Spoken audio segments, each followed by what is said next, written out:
বাংলাদেশ জাতীয়তাবাদী দলের বাংলাদেশ জাতীয়তাবাদী দলের ধানের শীষের আজকে একটি শান্তিপূর্ণ মিছিল ছিল। আমরা যখন শান্তিপূর্ণ মিছিল করেছিলাম সেই মুহূর্তে আন্দালিক রহমানের মাধ্যমে আমাদের শান্তিপূর্ণ মিছিলের উপর অতর্কিত গুলি এবং বোমা হামলা চালিয়ে আমাদের অনেক ভাইদেরকে আহত করা হয়েছে।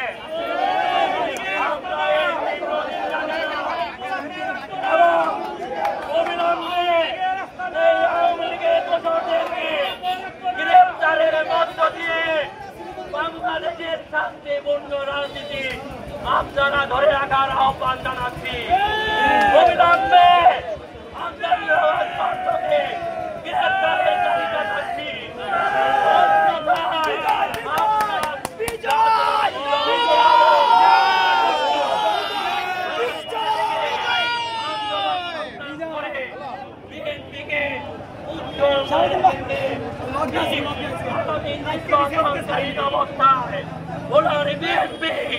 আগামী দিনের ন্যায় শক্তি দিয়ে মাঠে থাকবে এবং ষড়যন্ত্র মোকাবেলা করে আলমগীরকে তাদের সেই মার্কায় বিজয়ী করে আমরা ঘরে ফিরে যাব। সবাইকে ধন্যবাদ জানিয়ে আজকের সভা এখানে সমাপ্ত করছি। বলা হবে বাংলাদেশ।